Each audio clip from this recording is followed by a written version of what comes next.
Welcome to the Rant Live. Welcome to the Rant, everybody. I'm John Strong, formerly known as John Furlese. Was that a question? It's it's like Anchorman. Yeah, I'm John. I don't have a pseudonym. I'm just me. Evan's just Evan, and that's all we need, really. It's just you to be you. So here we are. Happy New Year, everybody. Thanks for tuning into the show, our very first of 2021. And I'm so happy that I actually remembered it was 2021. So yeah, I think as I realized it, I had to sign 3 documents today, all of which I put 20 on. So nobody told me that was wrong yet. So we'll see. I may have to go back and amend a couple of those now that I'm thinking about it. So actually, as I'm saying this, I'm going to email the person who I sent that to. And so everyone who's watching is going to be very happy to know that we are only broadcasting today on our Bears channels. So, last week we kind of had somebody, maybe 1 or 2 people who were a little upset that we were broadcasting Bears content on Cubs channels. And so to clarify, we own Cubs Insider and run that, and we own Bears Insider and run that. And we were broadcasting on our Cubs Facebook page because, bigger audience. But screw that. If you're not a Bears fan, don't come at us. So we're here for all the Bears fans, and hopefully we don't get any comments like that anymore. So that's a positive. Another positive is that the Bears beep, beep, beep, backed into the playoffs, and it wasn't the most glorious way to get into the playoffs, but they are in the playoffs. And I don't know. I mean, the game on Sunday yesterday wasn't what you wanted, right? I mean, I don't think anybody realistically thought that the Bears were going to beat Green Bay when Green Bay had to win. But I will tell you, it was a lot more competitive than I thought it was going to be. And I think if not for the 2 interceptions that the Packers turned into touchdowns, I think it would have been a much more competitive game. So they built off of what was a really crappy game the first time they played. They looked a lot better. I think Mitch didn't look awful.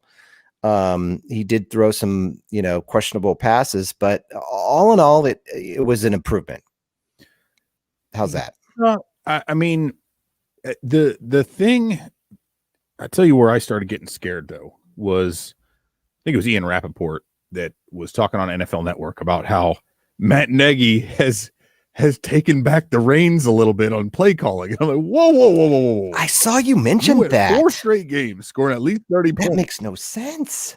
Yeah, and now, like, right, because the whole time, not just here, right? And I've been on that bandwagon for a long time now, going back to last year, right? We'll talk about that. And everybody was just like, oh, yes, he's finally turning over play calling dudes. And then it's like they start hanging 30 on people, and it's looking good. And it's like, no, but I mean, people saw it. There was like the jet sweep to commit, which feels like that's a Nagy pet play call, right? He loves that jet sweep. And I'm like, wait, what? Why would no. This isn't like going to jail. Maybe it is. And he's like got a serious bad case of recidivism, and he just cannot be reformed from it. Like, go send him to play calling rehab. Like, no, dude. This is like the 3 strikes you're gone kind of rule. Like, stop it. Don't and that worried me. And there were, I did not see some. I mean, and we can't just blame it on there was an early play when Trubisky like ran into Montgomery on the handoff, and I'm like, oh, yeah, I don't know what they're doing here. Yeah, he still gained like 3 or 4 yards though. Yeah, and those things kind of happen. But if we go to the decision making, like I'm still upset about the early 4th down, right, where they went for the field goal instead of going. I'm like, no, you do not have. We've seen what Aaron Rodgers can do to you. It was 4th and 3 though. It was like 4th and 1. Screw it. Go for it. Make them go 97 yards. I just want to say this. They did that in the first game against the Packers, and it really kind of snowballed against them. It did, but I think you've got to have, with the way Montgomery's running, with the way the line has been operating better, And of course, and they did convert some fourth downs later. I mean, they did go for some and they got them like 3 in a row. Then they had a really terrible pass play on, what was that, 4th and 1, kind of late there that really more or less sealed it. I mean, the interception really did, but the failure to, they get the big turnover, the failure to go down and immediately turn that into more points. Or then there was they didn't get they had the huge play to Mooney.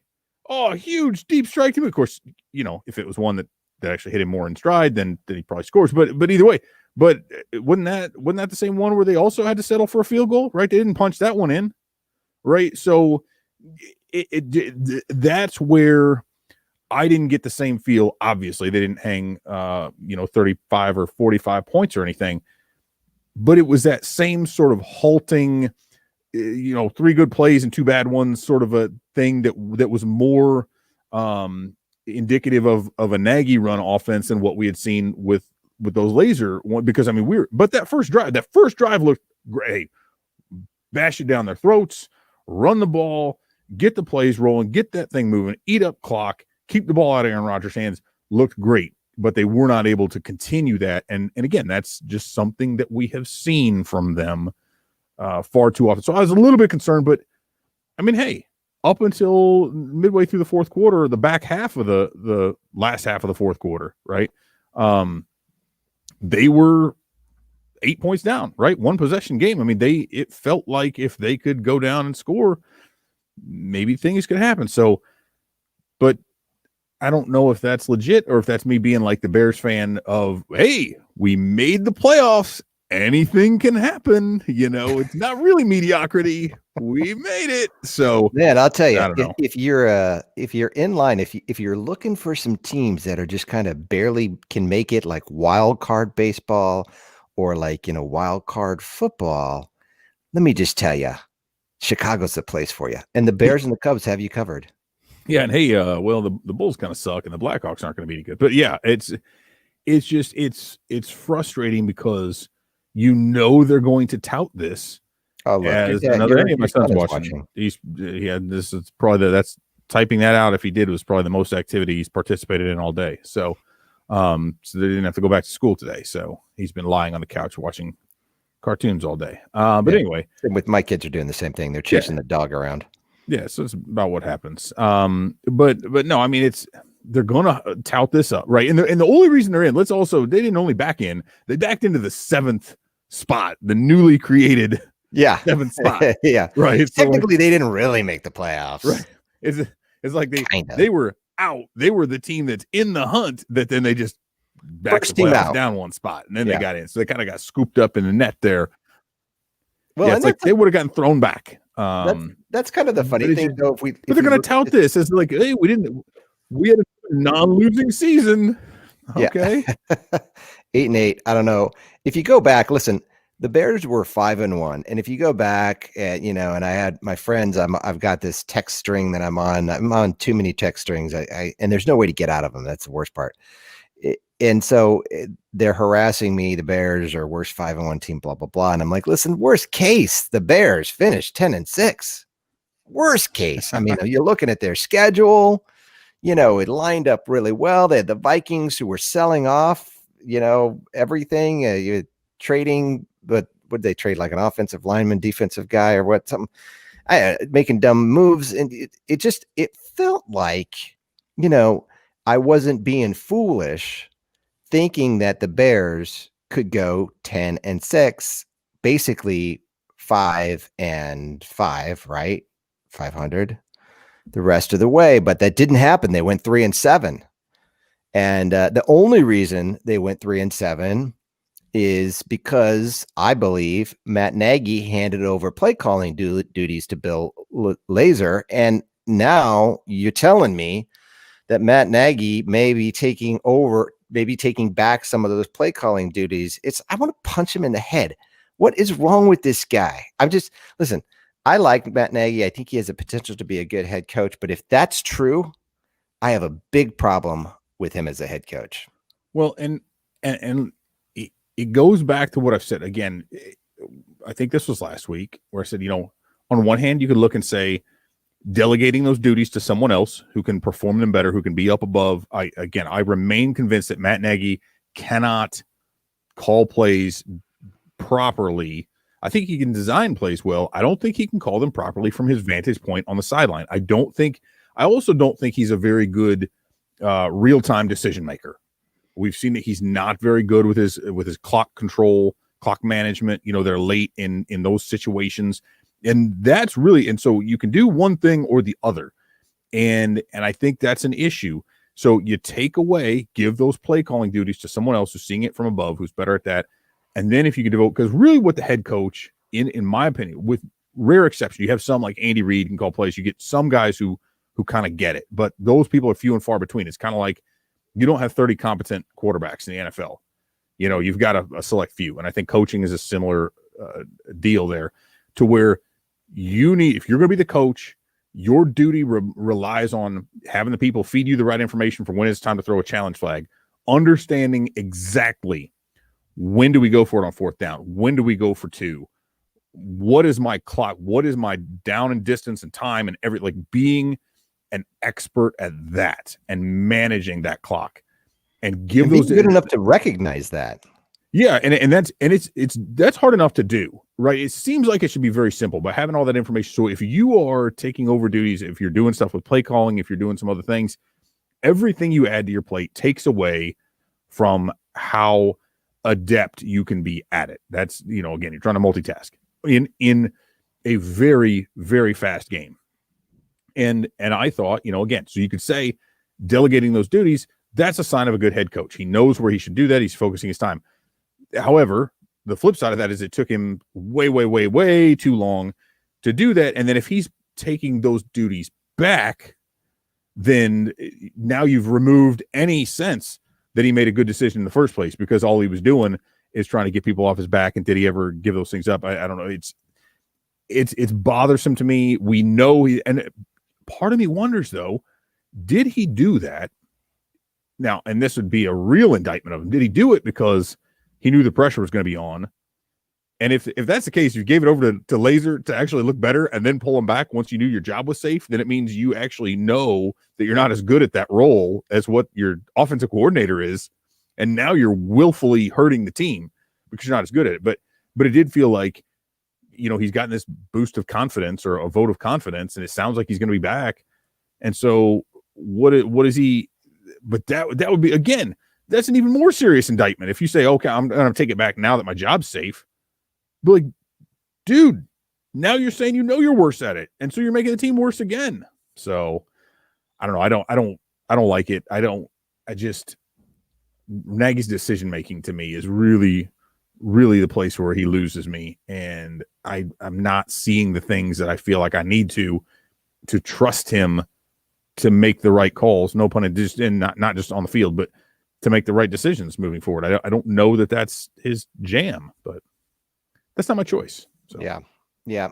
And this is where we are, right? I mean, this is kind of where we knew we were heading when the Bears won those 3 games in a row, which was, are we destined to be mediocre, have a mediocre team in Chicago for the foreseeable future, because, Nagy's just good enough. I mean, he's a smart guy, and I'm not saying he's not a smart guy. I think he communicates really well. That's probably the best thing he does.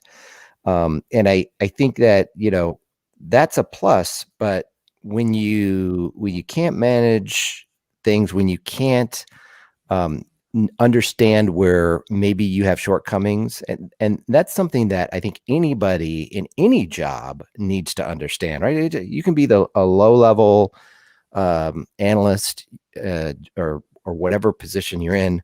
You can be, a CEO or president, but you need to always understand where are your weaknesses, and that's really how you can build success.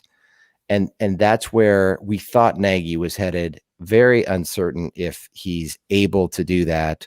I mean, we'll see. I think that the Bears have a real good chance against the Saints, and we'll get into that in a few minutes. But one thing that I wanted to touch on, we were talking about David Montgomery. David Montgomery, I read this in a tweet, scored 20 plus PPR fantasy points every week from weeks 12 through 17. And I did have him on my fantasy team, and I did just win my league because of him. Not totally because of him, because I also had Deshaun Watson and some other guys that were really good. It's only the 7th time it's been done by a running back in 30 seasons with the 17 game schedule. 7th time that's been done. Like, we need to understand, maybe not me and you, but people need to understand how special a running back David Montgomery in his 2nd year is going to be. I mean, he really has the ability to literally carry this team, pun intended, on his back. And I think that's exciting. Yeah, actually, my favorite part was like yesterday during the game. It was an early run, and he had it was a between the tackles. He got 3 or 4 yards or something, but just kind of slipped the gap, avoided a couple tackles, got forward for 3 or 4. Right, nothing spectacular at all, but it was just a good, And I was like, and then I tweeted something like, I really, really like. And then the very next play was when he got his knee bent back and got hurt, and everybody freaking out, like thinking I jinxed him. And then, 2 plays later, he's back in there, and then he ends up scoring a touchdown. So I was like, suck it, all you jinx believers. But I mean, we've seen him. I mean, he's not the like blazing speed. I mean, he had that 80-yard, which let's address that too. There was like some dude from, I don't know if it was like an SB Nation, like Packers site or something. Some dude's like, if you take out his 80-yard run, he goes from 4.4 yards to carry to 4.1. I'm like, first of all, that's super dumb. Like, let's arbitrarily, if you remove his negative 20-yard, I mean, he didn't have one, but like all right, if you took away all of Brett Favre's interceptions late in games, the Packers would have won 3 Super Bowls or something like that. But it's, not only is it dumb to remove that, but it's like, okay, it only took him down 0.3 of a yard. What are you trying to say? Okay, if he didn't have if he didn't have Rashad Coward on the line for 6 of those games, seriously, he probably goes up to like 5.5 yards to carry. But yeah, but playing behind a bad line with generally poor quarterback play, he was. But that happened in that stretch you're talking about. Could that stretch have been even better had they actually leaned on it? Because again, we look at that 80-yard run that he had, but then after that, he barely got the ball again. I mean, there were so many times when he would just be, and there were times when the first half he would get the ball, and the second half he would not. But I think, and we talked about that last week, where I said, in a way, that could actually be helpful because his workload, I don't think this is what they were aiming at, but his workload was reduced to where he didn't take those beatings early on, and he was able to finish really strong. But I mean, he is an excellent running back in every sense. He can catch the ball well out of the backfield. He's sure-handed in that regard. He blocks well, and he's kind of that. Again, he's got that Bears feel. Like, he runs tough guy. It's certainly not Walter Payton, but he runs with some authority. Right? He doesn't go down easily. He fights for that. Speaking of which, I love watching Cole Kmet run with the ball. I didn't want to like the fumble very much, but like, he looks like he's pissed off and trying to hurt people. Like, he looks angry when he runs, and Montgomery's not as angry, but he runs aggressively. And that's what I like to see. And the fact that they're finally recognizing that and using him properly, the fact that Mooney got a deep ball, the fact that Kmet got a ton of targets, we're seeing the bones of a team that could be competitive. And speaking of which, I want to bring this up. Somebody brought up to me on Twitter a couple weeks ago. They were like, well, it's all been downhill since Jordan Howard got traded. And I'm like, hold on. Let's reel that in. Let's look at this. But the Jordan Howard trade resulted in the pick that got them Darnell Mooney. So now you've got David Montgomery plus Darnell Mooney. That's like greater, way greater than Jordan Howard. Like, period. There's no. So I like the bones that they could have.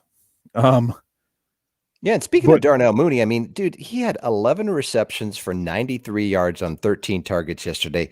He took over for Allen Robinson right there in that game. He became the Bears' Allen Robinson. As long as he didn't get broken, because Mitch hung him out to dry on a play earlier, and then he's hurt.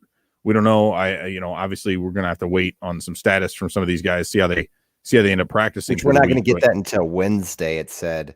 So no status on the update of Mooney, Jalen Johnson, or Roquan Smith. who and Now Buster. that would be, you want to talk about that would be a grievous loss if Roquan's not the way he's been playing this season.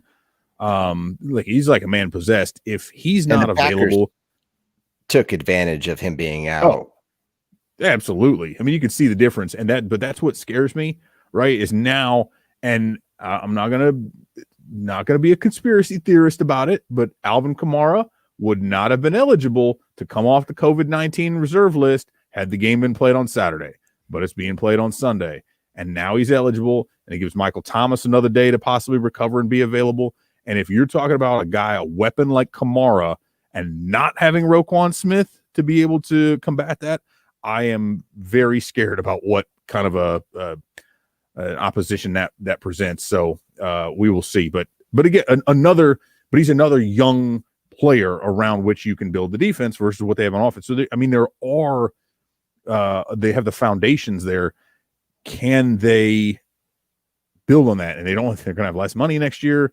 We already don't know who's going to be running football operations. There's a lot of question marks beyond just this Sunday.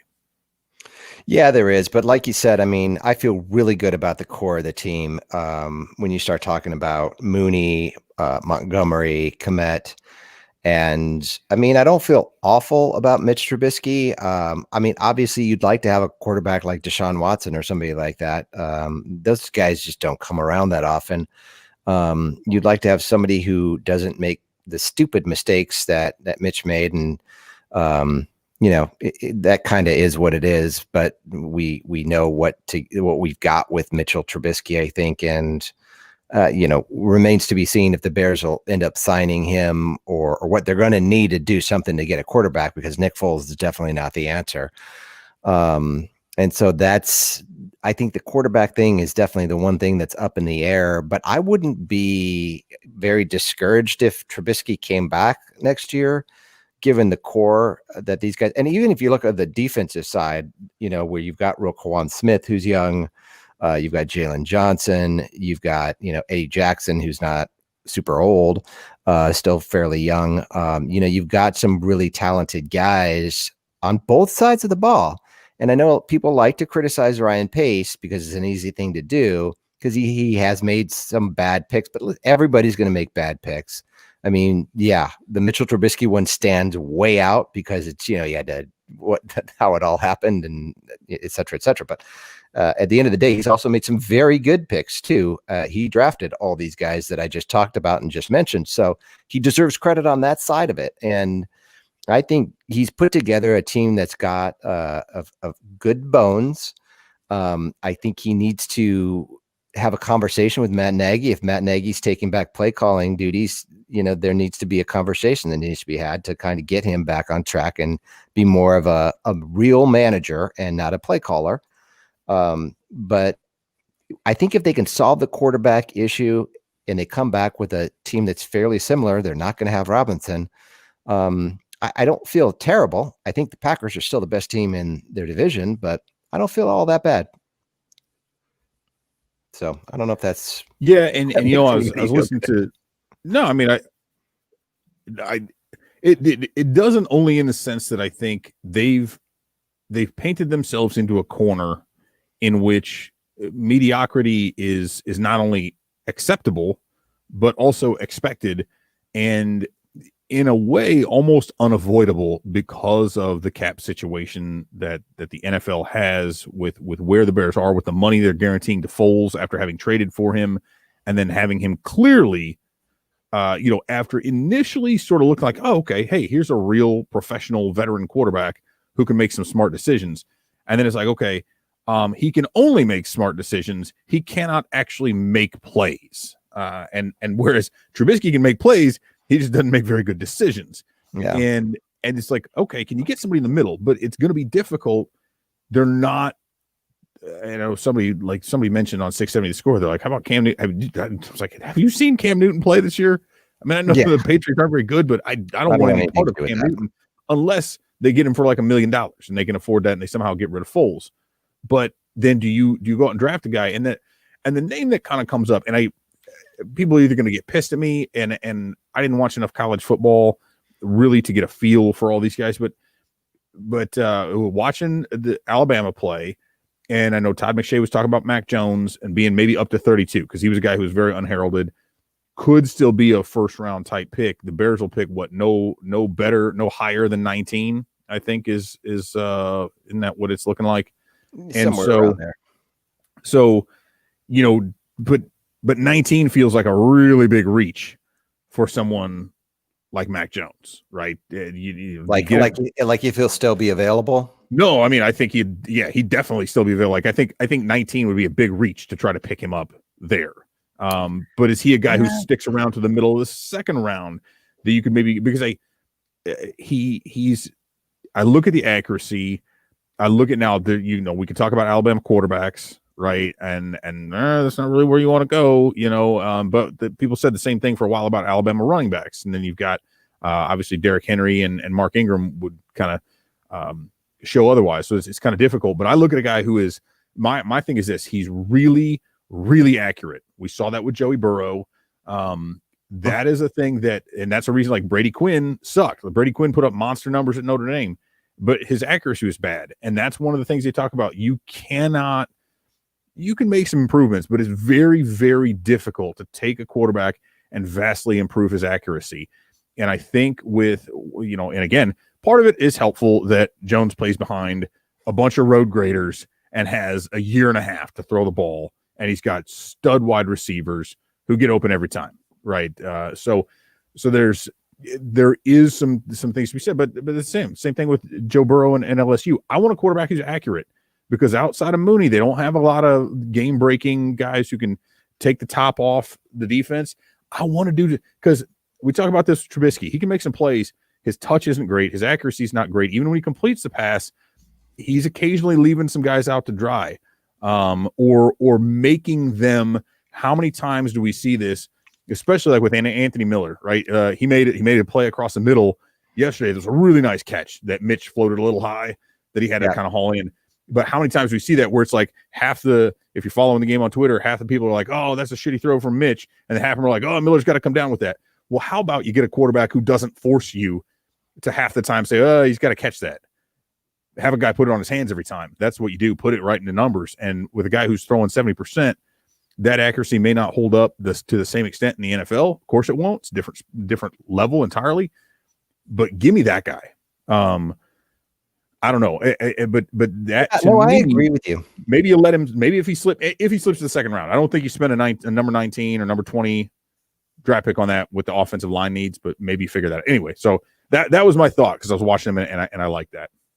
I agree. I have to be honest. I'm actually glad that the Bears don't have a top pick this year because I do not believe that Trevor Lawrence is going to translate into a great NFL quarterback. I just do not see it.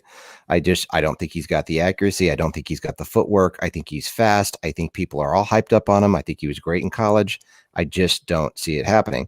And maybe I'll be wrong, but I just don't. Yeah, I mean. And so I don't feel great about those top guys. And, when you start looking at, and for me, I'm 100% in the same court that you are with accuracy, downfield accuracy. One thing. So I'm a Nebraska fan and I watched Russell Wilson play for Wisconsin and he made the most incredibly accurate downfield passes that I've ever seen a college quarterback make. And I was so baffled when he went as low as I think he went in the third round or something like that. He went low and he's a great quarterback. And now he's a great quarterback in the NFL. And everybody was like, oh, well, he's short, this, that, or the other thing. But listen, he's accurate. Mm-hmm. And so that's the thing. If you got a guy that's accurate, and I don't see that in any quarterback that I saw, and like you, I didn't see all that much football, but I did watch Justin Fields. I thought Justin Fields was pretty accurate. So I think he could be probably the best quarterback in this draft. I didn't watch. But he's going to be gone. I mean, he and Lawrence are going, 1-2 or whatever, right? Yeah. And then who's the kid from BYU PFF right now, and they've got Zach Wilson number 2. Zach Wilson was the highest graded quarterback this year, according to PFF. And then they've got Justin Fields number 3. But yeah, you're right. I mean, 1, 2, 3, those guys are probably all gone. Trey Lance is kind of up there, although his grade was not very good. Kyle Trask is up there from Florida. Mac Jones is up there. And so, yeah, I mean, I wouldn't feel, I agree with you. I wouldn't feel bad about hooking up with like either Trask or Mac Jones in the second round. But I do think similarly to you that they do need to address the offensive line in the first round. I pray that they do that. Because it doesn't matter who your quarterback is. If he's throwing behind a terrible line, like it doesn't, who cares, man? Just go get a tackling dummy and throw him back there. And you can have a bad quarterback. If listen, why do you think Philadelphia won the Super Bowl when they did? When it was 2018 or whenever it was? I mean, they won that in the trenches. They won that not because Nick Foles was a great quarterback, even though Nick Foles got the MVP. They won that because they had a great offensive line. Or Carson Wentz, who got him almost to that point, and then he wants out now too because Jalen Hurts has taken over. And then what about them tanking the game completely and pulling their starting quarterback when they had a chance to win? To openly tank it. Like, if you're going to do that, why even start him in the first place? Like, what? We're going to let him play to get some experience, and then when it looks like we might win, we're going to pull him and go to the backup. That was what a joke. And then somebody, I know, like Wentz was tied to the guy. I'm like, man, the last thing the Bears need is to have Nick Foles and Carson Wentz. They do not need Carson Wentz. Stay away from that idea. I'd much rather have Mitchell Trubisky. That would be hilarious. Like, but that feels like such a Bears thing, though. Like, oh, well, they won. Oh, well, he's familiar with the, because it's the Doug Peterson, Matt Nagy, both coming off the Andy Reid coaching tree. So you got a quarterback who's familiar with the system. Plug him in, baby. It's like, no, it's not the same. Like, just because you come from the Andy Reid system doesn't mean you can run it like Andy Reid. Okay, let's go ahead and I think we've dispelled that over the course of the last few years. So yeah, I'm not in favor of that. But like you said, I don't know any way that they can go out though and add another. Like, let's say Trubisky's gone. Well, okay, are you running with Foles then? Are you going to go get another veteran? And to get anybody who's any good, you're going to have to spend enough money that now that's prohibitive in terms of adding in other places.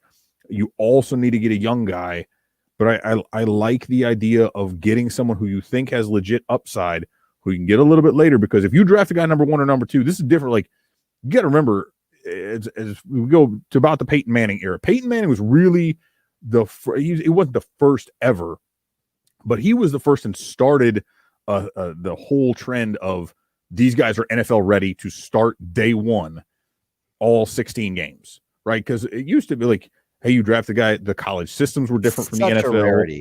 Right. And it is changed tremendously to where now you're expecting, if you draft that guy in the first round, or at least in the front 10 picks, you are expecting him to be your starting quarterback. Like, Aaron Rodgers was a crazy aberration for them to have drafted him when they did, wherever he fell to, 23rd. Right, because of Alex Smith, and they had Brett Favre, and he had to sit for a few years. That's you don't see that. I've got to draft a guy that high, he's starting now, coincidentally, and he did not play. He sat for 3 years, and then he played in his 4th season when he was 25 years old. And so Mitchell Trubisky is 26. What would his numbers look like if he had started from right from the beginning? Now, part of that you could say, hey, he's that good because he sat behind Favre for that long. But I think 3 years that he didn't accumulate stats. I mean, he's in. So you look at it a couple different ways, and some of these guys clearly are ready to go right away, and they are expected to, because hey, we're paying you first round money, we're giving you these bonuses. Our team sucks, but then that's part of it. Is if your team sucks that bad, look what happened to David Carr. Could he have been a good quarterback had he played on? But he was with the expansion Texans, who had no line. He got sacked more than anybody over the course of his career, and I think that made him.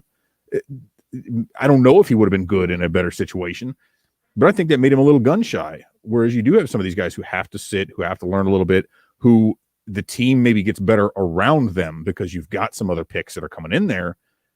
And if the Bears can do something like that, create a better situation in which the young guy can learn and then go behind what is a better team that still has some weapons around you. I think that needs to, they cannot prioritize a quarterback, because doing so would prevent them from filling in obvious other needs. And again, like we said, they've got a group of good core skill players that normally would cost you a bunch of money, but that are very young and don't yet. So you can add around them with those more expensive like offensive line pieces, and you know, hey, it's not like the division outside of Green Bay is all that difficult right now. So, I mean, who knows? Yeah. Yeah, it'll be interesting to see how it all kind of plays out. That's for sure. We've got the Bears playing the Saints on Sunday at 3:40 Central. Rematch of a game that I think the Bears easily could have won. Obviously, I mean they took the Saints into overtime and they held Alvin Kamara in I think it was week 8 to under 100 yards, which is saying something. 12 carries, 67 yards. Drew Brees had a little bit. How many receiving yards did Kamara have in that game, though? Yeah. 9 receiving yards for 96. 9 receptions for 96 yards receiving on 13 targets. So, I mean, hey, if you listen, at the end of the day, the Bears have got to get better on passing defense. That's for sure against the Saints this week. But either way, even with that, and the terrible third quarter that the Bears played against the Saints, where basically that cost them 13 points right there because they had a turnover on downs, they had an interception, and just looked like trash in the third quarter against the Saints earlier in the season. You know, they're playing better in the third quarter. I thought they played much better yesterday. In the third quarter, and they scored 21 points against Jacksonville the prior week. Not a good measure, but all the same, still better. And so, I feel like I'm not going to be surprised if the Bears win this game at all. They've got to limit the turnovers. They're going to have to clamp down and put some pressure on Drew Brees, and Drew Brees cannot move around very well. So, I mean, if you can get some pressure, but that's where Roquan Smith and having him back is going to be huge for the Bears. Yeah, that's to me, it's difficult for me to make a prediction. I mean, as things currently stand, I don't like the Bears' chances very much at all.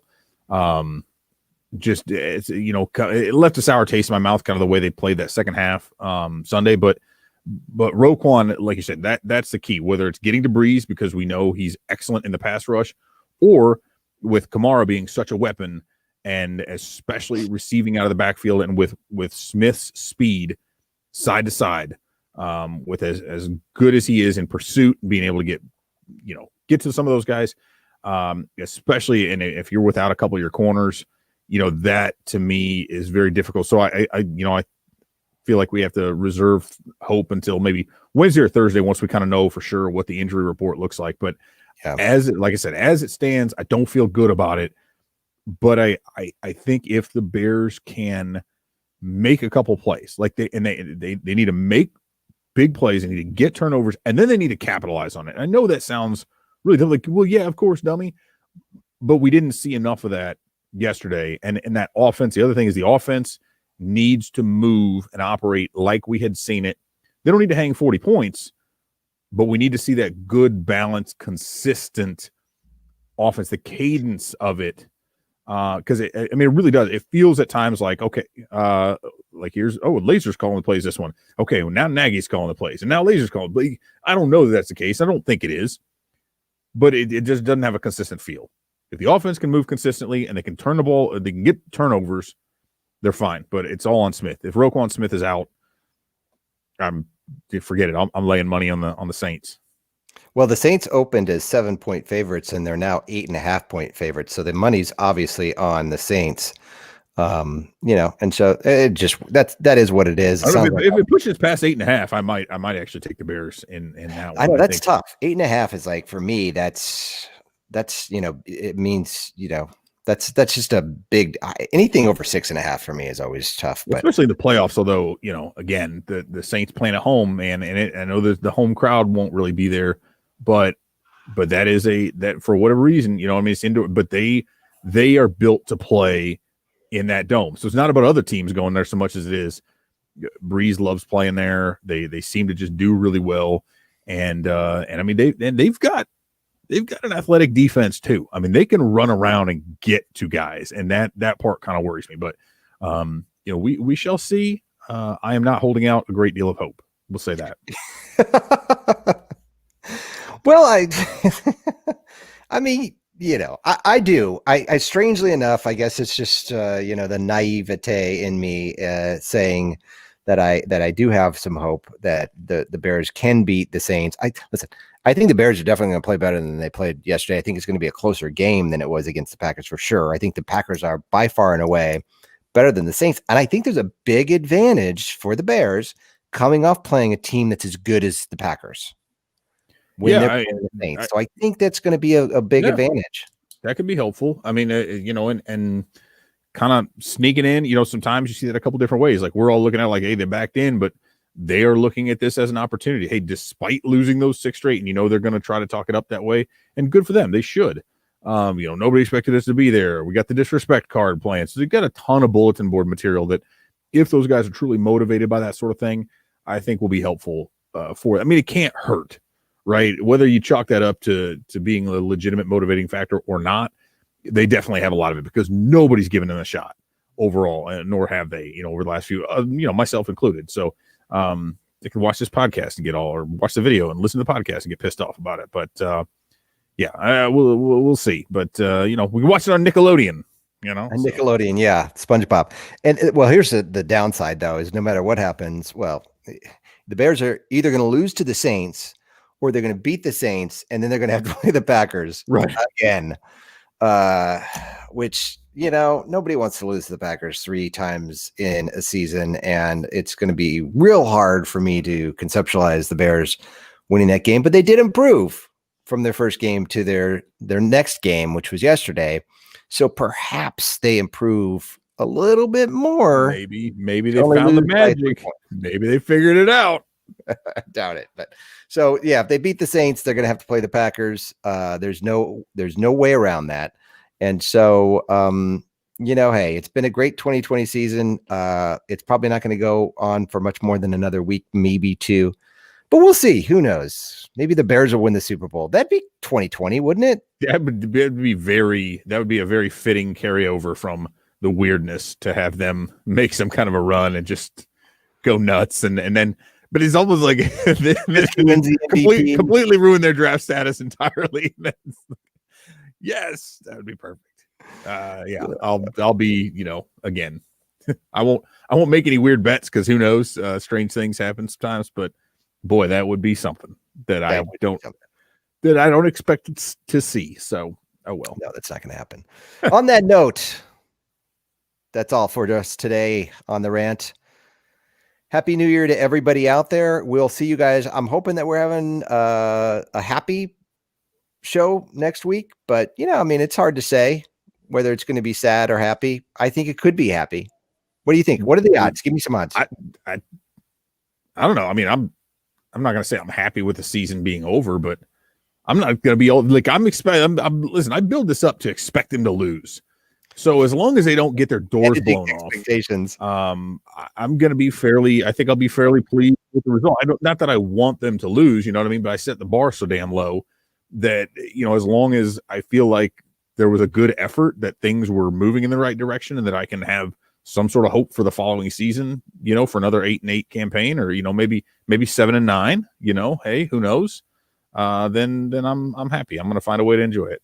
I think they're set up well for that. So until next week, everybody, that's all for us. See ya.